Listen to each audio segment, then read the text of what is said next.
안녕하세요, 캐나다 현입니다. 오늘은 여기 캐나다 리뷰를 좀 해보겠습니다. 협찬받은 거 아니고 제가 제 돈 주고 해본 이민 후기입니다. 캐나다가 과연 좋은 나라일까요? 캐나다로 이민해서 딱 1년 살아본 사람이 느끼는 캐나다는 어떤지에 대해서 한번 이야기를 해보겠습니다. 일단 이 이야기를 하기 전에 전제를 말씀드리면, 저는 한국에서 30년 이상을 살았고, 한국에서 대학을 나왔고, 한국에서 결혼을 했고, 아이도 있으며 4년간 이직을 거쳐 제가 원하던 외국계 회사를 다니고 있었어요. 그리고 술, 그리고 회식을 좋아하며 가끔씩 게임도 하고, 집밥보다는 미원을 좋아하는, 즉 배달 음식에 길들여져 있던 사람이었어요. 즉 한국에서 누릴 수 있는 밥 문화, 그리고 그 편리함 등을 누리며 한국 생활에 아주 만족하면서 살고 있었던 사람이었어요. 반면에 저희 와이프는 약 8년간 승무원 생활을 하다가 저와 결혼을 하고 아이를 낳았고, 직장을 휴직하고 아이를 키웠어요. 그리고 매일 밤 회식해서 빨리 돌아오지 않는 저를 기다리며 생활을 하던 중이었습니다. 그렇게 결혼한 지 3년 만에 이런 환경에 좀 지쳐갈 때쯤에 와이프가 저에게 제안을 합니다. 캐나다로 이민해보는 거 어때? 저는 보자 생각 좀 해보자. 보자. 생각 좀 해보자. 부모님들하고 친구들이 너무 걸리지 않나? 이렇게 결정을 못하고 한 6개월을 보냈어요. 저는 한국 생활에 만족을 하면서 지냈지만 정신을 차려보니까 와이프랑 아이는 지쳐가고 있었던 거죠. 그래서 결심했어요. 가자, 캐나다 한번 가보자 했죠. 저는 이민 전에는 캐나다를 한 번도 가본 적이 없었던 사람이었어요. 캐나다에 대한 정보는 인터넷으로만 찾아봤었어요. 근데 제가 찾아본 그 인터넷의 캐나다는 매년 그 세계에서 살기 좋은 도시 순위에 캐나다의 도시들이 꼭꼭 있었고, 미세먼지 없고 깨끗한 자연환경, 그리고 직장 상사, 스트레스, 회식, 야근 없는 그런 근무 환경, 이렇게 이민하기 아주 좋은 나라라고만 정보가 가득했죠. 제가 결과적으로 캐나다로 가기로 결심한 이유는 와이프와 아이와 함께 보낼 수 있는 시간, 미세먼지 없는 공기, 새로운 환경을 경험해보고 싶은 호기심 등을 이유로 들 수 있을 것 같아요.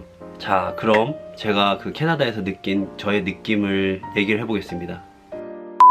일단 살려면은 날씨 중요하잖아요. 날씨. 제가 개띠인데, 개띠라서 그런지 제가 눈이 오는 걸 상당히 좋아하거든요. 눈만 오면 아직도 미친 개 마냥 밖에 나가서 뛰어놀아요. 네, 캐나다 눈이 정말 많이 와서 좋았습니다.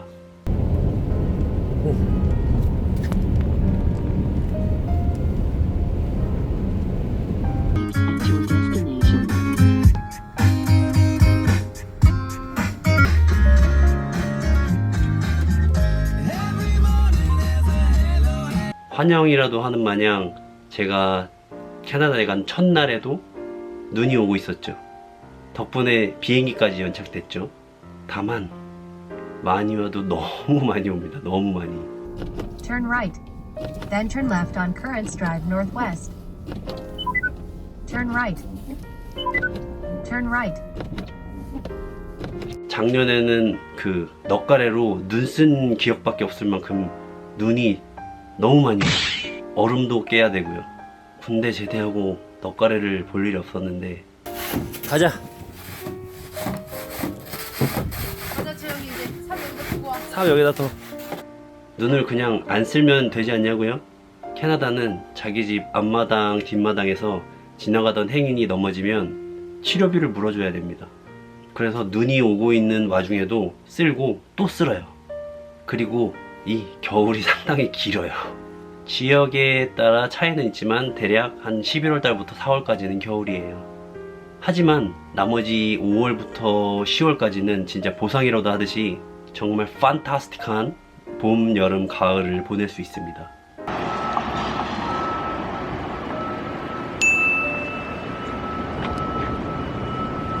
그냥 피자도 먹고 같이. 그냥 피자는 아까 2개나 먹었잖아. 크게 아에서 먹었어. 여름? 딱 폭염 하루 있었어요. 폭염 하루. 물론 더위를 많이 타시는 분들은 에어컨이 필요하고 집에도 에어컨이 설치되어 있어요. 그러나 대부분의 집에는 에어컨이 없고 그냥 선풍기 하나로도 충분히 날 수 있는 날씨였어요. 야외에서도 그냥 그늘만 찾아서 앉아 있으면 참 시원합니다. 단 폭염이 그렇게 없는 만큼 해수욕장에 가도 물이 그렇게 차가워서 물에는 들어갈 수가 없었어요. 안 더울 줄 알았는데 여기도 지금 날씨가 갑자기 더워지면서 여기 보시면은 경보도 떴어요. 경보. 쟤가 옆에 가. 얘좀 안아줘야 될 것 같아. 물이 차갑긴 하다. 씨.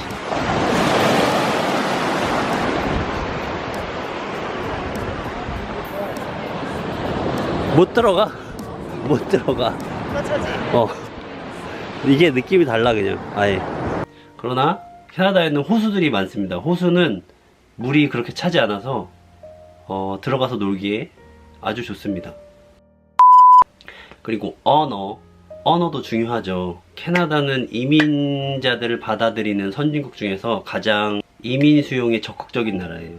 1년 동안 있으면서 단 한 번도 인종차별을 겪은 적은 없었어요. 다만 인종차별은 없어도 언어차별이나 성차별은 약간은 존재하는 것 같아요.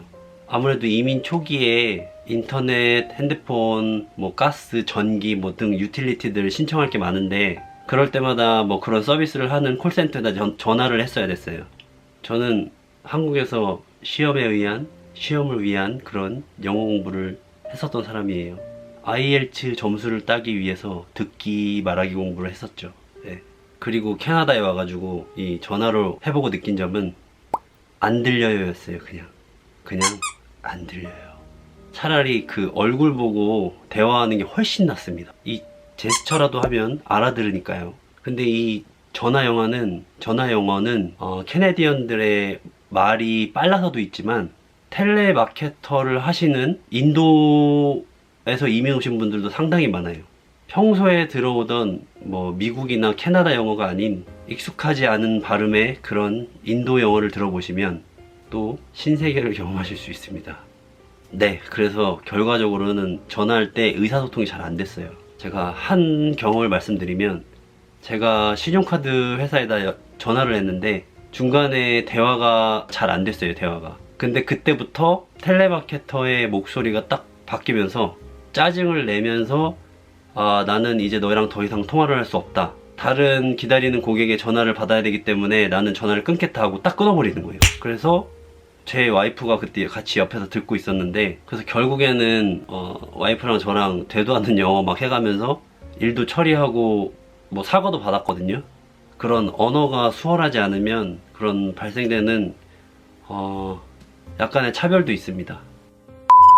그리고 성차별에 대해서 조금 말씀을 드리면 아이 그리고 여자 그리고 노인에 대해서는 진짜 모든 캐나다 사회가 배려 그리고 복지가 확실합니다.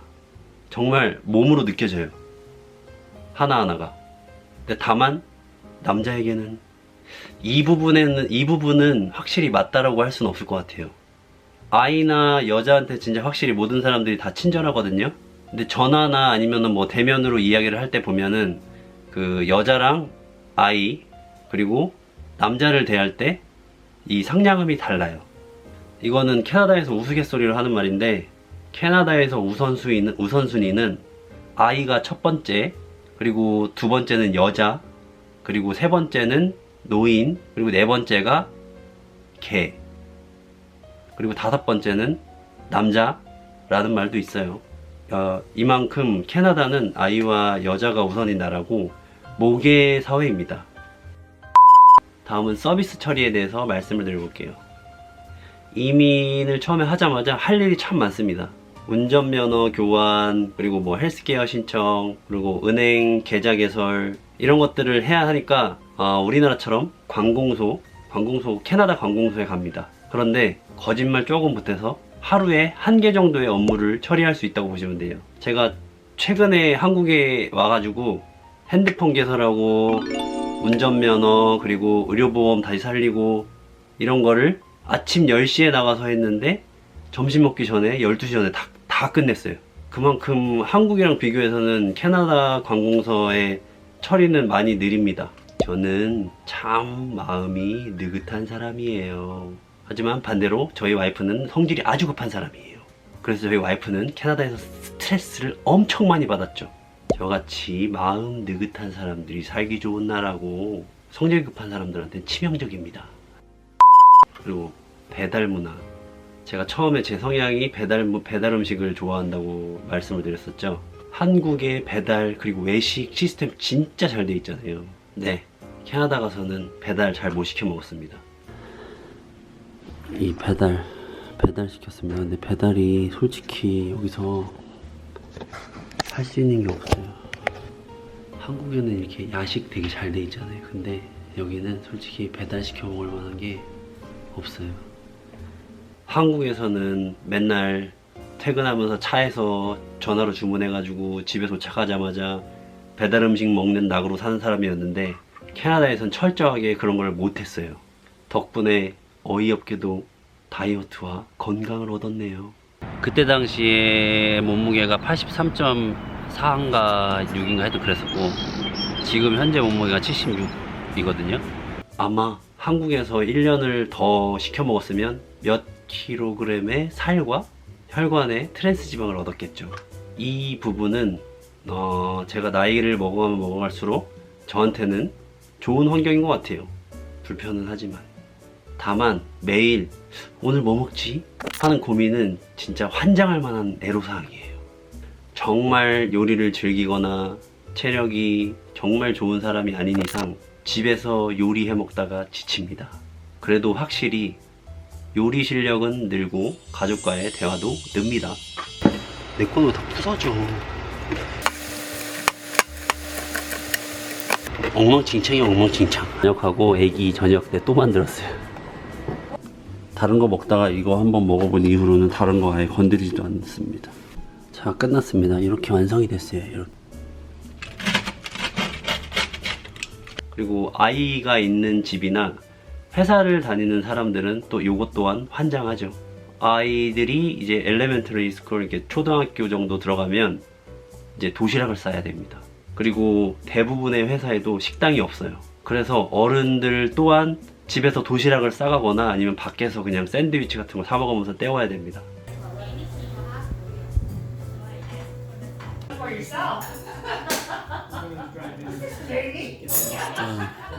옛날에 90년대 한국처럼 급식이 없어서 어머니들이 일찍 일어나서 도시락을 싸주시고 그런 환경입니다. 아주 부지런해야 돼요. 그리고 캐나다는 외식비가 정말 비쌉니다. 저는 배달과 같이 또 외식도 엄청 좋아하는 스타일인데 한국에서는 3인 가족 기준으로 한 3만원에서 5만원이면 외식을 한번 할 수 있었어요. 그런데 캐나다 같은 경우에는 3인 가족 기준으로 외식 한번 하면 거의 5만원 이상은 기본으로 써요. 거기에 팁까지 플러스 되니까 더 많이 나가죠. 확실히 진짜 싸다. 하나 시킬 거고. 나 응. 와, 2만원이었어, 2만원.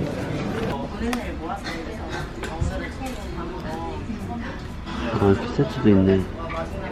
그냥 맥도날드에서 세트 2개 시켜서 배달시켜 먹었을 때 한국의 한 2배인 한 3만원 넘는다고 생각하시면 돼요. 그리고 이번에는 음주 문화에 대해서 좀 얘기를 해보겠습니다. 캐나다는 술을 잘 마실 수 있는 환경이 안 됩니다. 저는 한국에서 주에 한 3번 정도는 회식을 했었고 그런 환경에 되게 익숙했습니다. 캐나다는 당연히 술 마실 환경도 안 되고 집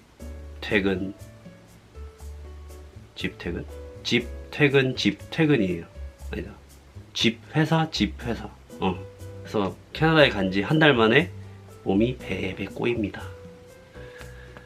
이제는 그냥 그러려니 하고 집에서 와이프랑 오손도손 마십니다.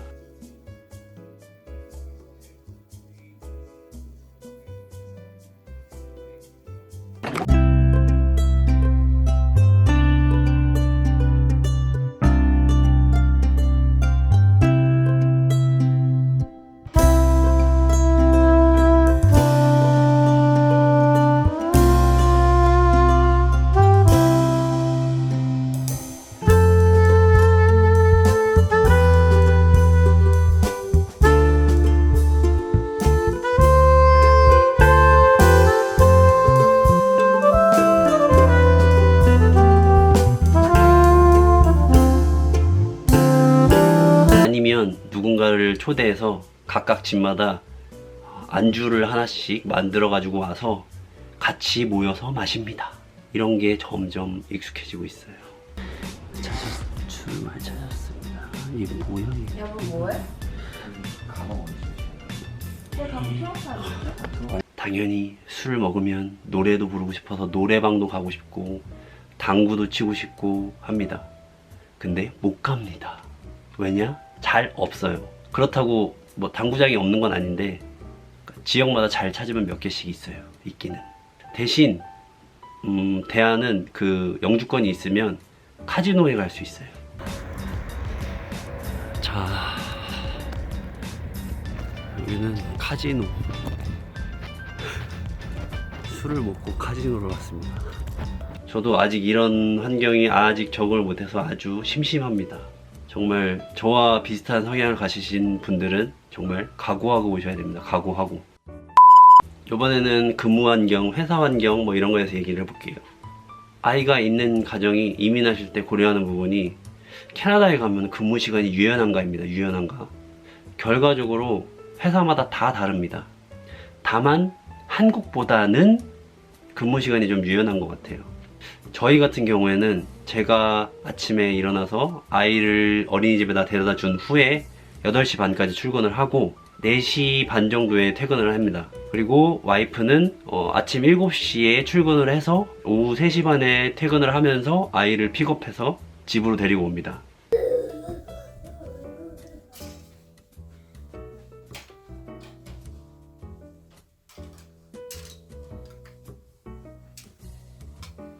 아빠, 네. 누요, 네? 누요. 누워요? 네. 아빠, 대박. 대박이라고? 네, 대박은 또 어디서 배웠어? 대박. 하나, 둘, 셋. 원 어떻게 된다고? 원. 이렇게 아이를 맡기고 맞벌이 할 수 있는 그런 환경은 됩니다. 그리고 회사에 쉬는 날들 얘기 보면 회사에 쉬는 날들은 한국이 더 많고 더 긴 연휴를 가지는 그런 느낌이에요. 캐나다에도 매달 그런 기념일들이 있는데 이렇게 날짜를 딱 픽스해서 정해놓는 게 아니라 몇 월에 몇째 주 월요일 이런 식으로 해놓기 때문에 그 주는 토요일, 일요일, 월요일 이렇게 롱위켄으로 쉴 수 있게 만들어 놨어요. 반면에 한국의 추석이나 막 설날처럼 이렇게 길게 쓸 수 있는 장거리 연휴가 좀 없는 게 단점이에요. 다만 그런 연휴 보장에 대해서는 좀 확실한 것 같아요. 크리스마스 같은 경우에도 정말 맥도날드 빼고 다른 회사 같은 경우는 그냥 다 쉬는 것 같아요. 연휴인데 일을 시키면은 고용주가 1.5배를 그 시급의 1.5배를 지급해야 되기 때문에 부득이한 경우가 아니라면 고용주도 1.5배를 굳이 주면서 일을 시키진 않았죠. 그래서 그만큼 연휴는 보장된다고 보시면 돼요. 다음은 급여 부분입니다. 급여 부분입니다. 다음은 급여 부분입니다. 뭐 한국 경력을 살려서 캐나다에서 취업을 하거나 캐나다 대학을 졸업한 다음에 뭐 기술직 취업 아니면은 뭐 일을 하는데 직급이 높아서 수입이 높을 수 있어요. 하지만 그런 경우가 아니라면 대부분 수입이 낮을 거예요. 시급이 주마다 다르긴 한데 제가 있었던 지역은 11불에서 뭐 15불 사이 이렇게 최저시급이 책정이 돼 있었어요. 방금 전에 말했던 그런 수입이 많은 경우가 아니라면 대부분이 취업 초기에는 15불에서 한 20불 사이에 시급을 받을 거예요. 주 40시간 일한다고 치고 뭐 세금 떼고 하면 한 달에 한 200에서 300만원 사이를 가져가는 거죠.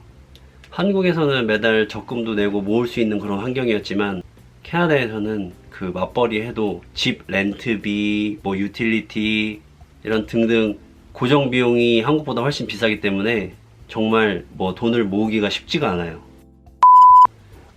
이번에는 캐나다의 의료에 대해서 얘기해 볼게요. 캐나다의 의료복지 정책은 그 헬스케어에 가입되어 있는 사람에 한해서 무상으로 지원되는 그런 의료 서비스들도 많고 희귀병이나 아니면 뭐 중병에 걸렸을 때 그럴 때도 모든 비용을 나라에서 지원을 해주기도 합니다. 그러나 캐나다의 의료 서비스가 질이 좋은가에 대해서는 조금 의문스러워요. 무료이긴 하나 정말 대기 시간이 엄청 길거나 아니면 약값의 경우 처방전을 받아서 사는 그런 약 같은 경우에는 정말 많이 비싸요.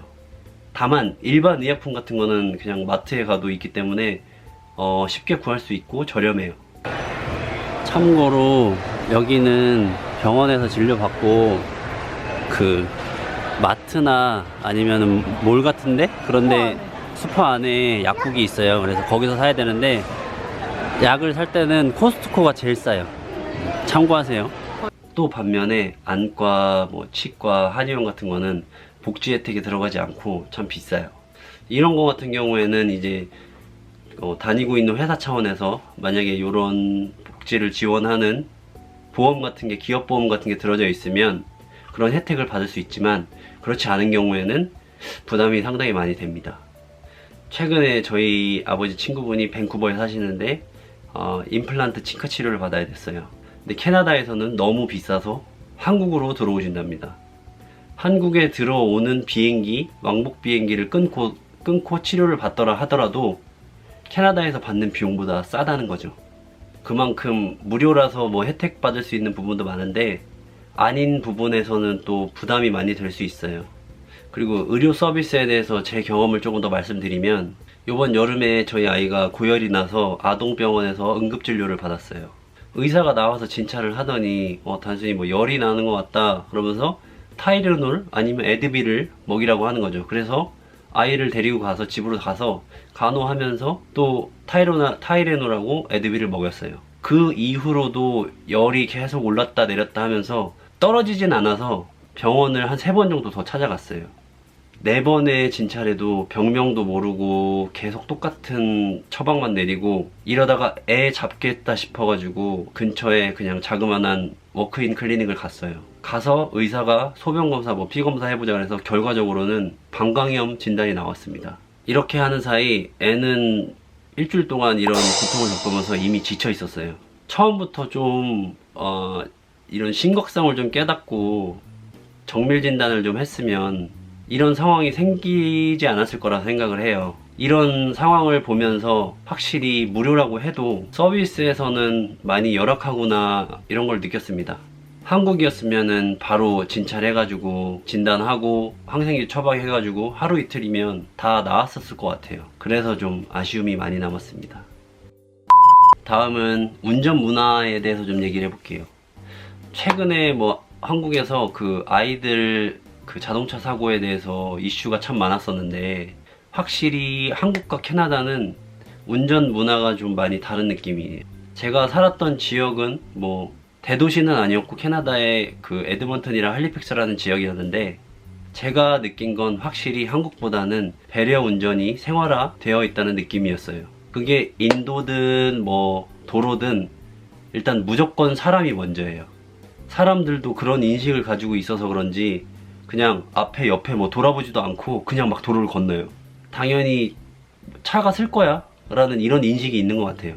뭐 이런 거는 위험해서 좋진 않지만 어쨌든 그만큼 사람들이 안전운전을 하게 됩니다. 뭐 캐나다의 대도시를 가면 또 상황이 다를 수 있겠지만 이게 딱 1년간 제가 캐나다에서 느낀 그런 운전 문화입니다. 이번에는 자연환경에 대해서 얘기를 해볼게요. 세계에서 2번째로 넓은 그 땅덩이에 나무가 정말 많습니다. 그냥 우스갯소리로 아무것도 안 하고 그냥 나무만 팔아도 캐나다의 모든 국민들이 100년간 먹고 살 수 있을 만큼 그만큼 나무가 많아요. 그래서 공기도 좋고 미세먼지도 없습니다. 무지개가 되게 진하네, 그지? 띵하네. 저랑 와이프랑 아이랑 모두 비염이 있어요. 저는 이민을 가기 전에 한국에서 비염 수술을 하고 갔고 정말 차원이 다른 그런 숨을 쉴 수 있었어요, 캐나다에서. 그리고 1년 동안 그런 좋은 공기를 마시면서 몸의 기능이 좀 다시 좀 돌아오는 그런 느낌을 받을 수 있었어요. 자, 여기까지 제가 그 캐나다에서 1년을 살면서 느낀 것들을 얘기를 해드렸는데요. 훨씬 저보다 오랜 기간 이민을 하신 분들도 계실 거고 저랑 비슷한 분들도 계실 거예요. 이민 기간이나 개개인의 뭐 성향에 따라서 다 캐나다에 대해서 느끼는 감정이 다 다를 수 있어요. 다만 확실하게 말씀드릴 수 있는 부분은 그 한국의 빠름 그리고 편리함 그런 걸 누리다 오신 분들은 캐나다가 조금 답답할 수 있습니다. 한국, 캐나다 모두 선진국이고 두 나라를 비교를 하면 진짜 장단점이 수없이 많습니다. 제가 오늘은 그냥 뭐 두서없이 장점, 단점을 말씀드렸는데 단순히 그냥 한국에서 30년 정도 살다가 캐나다에 딱 1년 가서 살고 느낀 그런 감정이라고 가볍게 봐주셨으면 좋겠어요. 뭐 두서는 없이 얘기를 했지만 이민을 하시는데 조금이라도 도움이 될 수 있었으면 좋겠고요. 의견이 많이 다른 부분이 있더라도 많이 노하지는 말아주세요. 이건 좀 아니다, 이런 부분이 있으면 반대 의견이나 악플이라도 좀 달아주세요. 무플보다 나은 게 악플이니까. 오늘 영상도 좋게 봐주셨다면 구독, 좋아요, 알람까지 눌러주시고 부탁드립니다. 또 다른 영상으로 찾아오겠습니다. 캐나다연이었습니다. 안녕. 이용해 주셔서 감사합니다. 안녕히 가십시오. 이용해 주셔서 감사합니다. 안녕히 가십시오. 이용해 주셔서 감사합니다. 안녕히 가십시오. 이용해 주셔서 감사합니다. 안녕히 가십시오. 이용해 주셔서 감사합니다. 안녕히 가십시오.